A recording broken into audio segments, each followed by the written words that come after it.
สบายดีข้าพเจ้าเองชื่อลิปลาหวังตรงวันนี้ข้าพเจ้าจะมานำเสนอหรือสอนถึงวิธีการหาข้อมูลและการบันทึกวิดีโอบนหน้าจอคอมเนาะก็คือ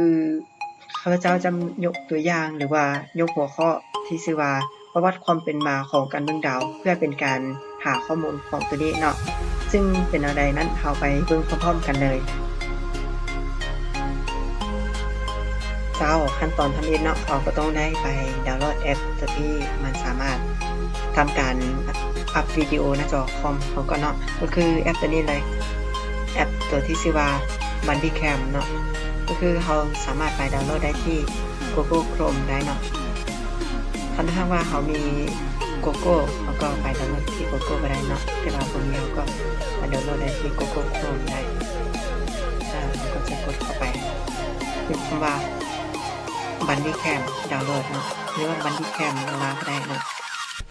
หลังจากนั้นเขาก็ไปเลือกในเว็บไซต์ที่เขาเขียนว่าวิดีโอตัวนี้ก็คือดาวน์โหลด Bandicam เวอร์ชัน 4.4.1 เนาะเราก็กดเข้าไปปุ๊บมันจะออกมาหลังจากนั้นมันจะออกมาอยู่จุดหนึ่งนี้ก็คือตัวที่มันเป็นสีเขียวนี้นะเราก็กดเข้าไปดาวน์โหลดหลังจากนั้นมันก็จะทำการดาวน์โหลด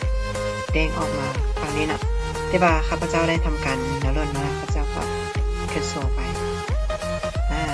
หลังจากที่แต่ละฐานได้ดาวน์โหลดมามันจะเด้งออกมาแล้วมันจะติดตั้งให้เขาซึ่งเขาจะไปติดตั้งเนาะหลังจากติดตั้งมาแล้วเขาก็จะเปิดมามันจะออกในหน้าต่างแบบนี้เนาะก็คือเวลานี้ข้าพเจ้าได้ทำการอัพวิดีโออยู่ก็เลยยังใช้แอปตัวนี้เนาะเขาก็ต้องได้ไปตั้งค่าก็คือไมค์ตัวนี้เขาก็ต้องได้เปิดเนาะบันทึกเสียง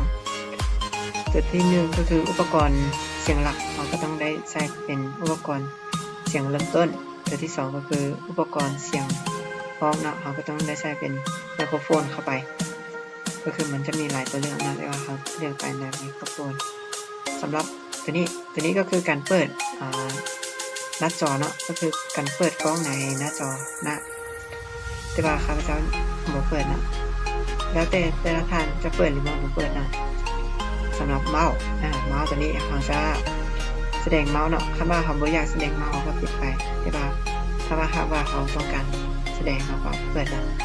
และเอฟเฟกต์ของการคลิกเนาะก็คือเวลาเขาคลิกซ้ายมันจะออกเป็นสีแดงเวลาเขาคลิกขวามันจะออกเป็นสีฟ้าก็แล้วแต่ละท่านจะตั้งค่าเอฟเฟกต์ของมันเป็นอะไรเนาะสำหรับตัวนี้ก็แล้วแต่ละท่านจะมาเป็นสีเหลืองว่าสีอื่นๆก็แล้วแต่ตามความต้องการของแต่ละท่านเลยเนาะโลโก้ตัวนี้พวกนี้เขาบ่จำเป็นตั้งค่าก็ได้เนาะและที่สำคัญในการ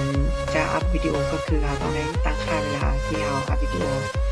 เมื่อเราได้เริ่มทำการเริ่มต้นอัพคลิปวิดีโอเนาะหรือว่าการบันทึกเราก็ต้องได้ตั้งค่าตัวนี้ก็คือข้าพเจ้าได้ทำการตั้งค่าเป็นกด Shift และกด Control เมนูเพื่อเป็นการยึดชั่วคราวเนาะหลังจากวิดีโอแล้วเราก็ยังมาตั้งค่าตัวที่มันสามารถบันทึกหรือว่าถ่ายภาพหน้าจอของคอมเราได้อีกนะก็คือเขาจะตั้งค่าเป็นกด A ก็แล้วแต่ละท่านจะตั้งค่าแบบใดเนาะหลังจากนี้ตัวนี้เขาก็จะมาเข้าไปขั้นตอนตัวที่2เลยก็คือการหาข้อมูลเปิดใน Google อีกครั้งนะต่อไปการหาข้อมูลเกี่ยวกับหัวข้อของเขาก็คือหัวข้อของข้าพเจ้าเป็นประวัติความเป็นมาเนาะ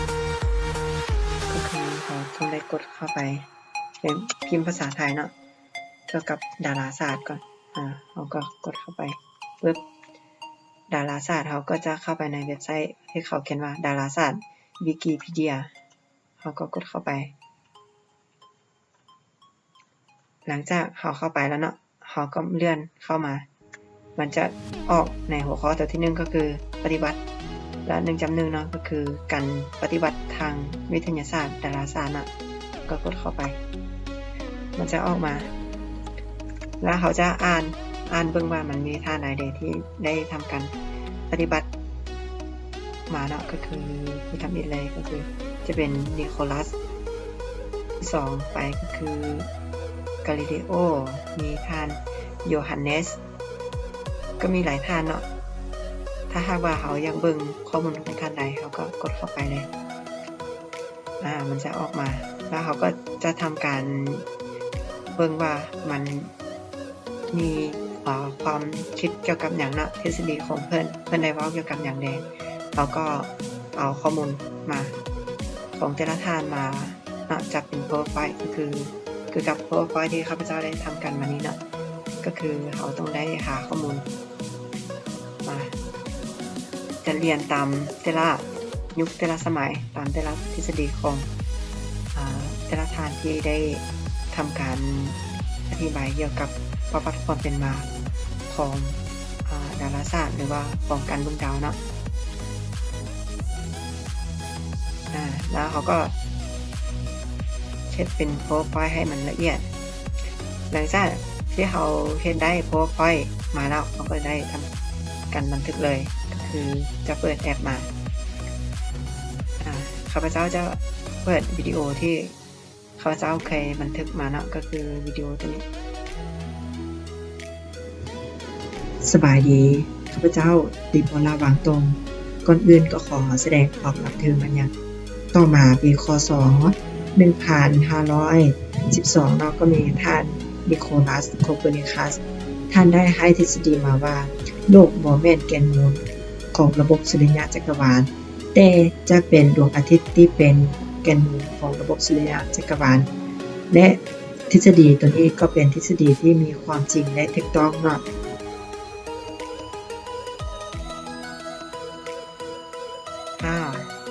มาฮอดนี้ข้าพเจ้าก็มีการนำเสนอหรือว่าการอธิบาย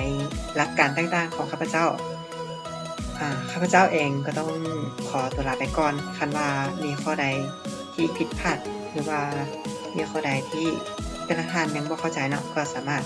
กดคอมเมนต์มาถามข้าพเจ้าได้ขอเข้าใจ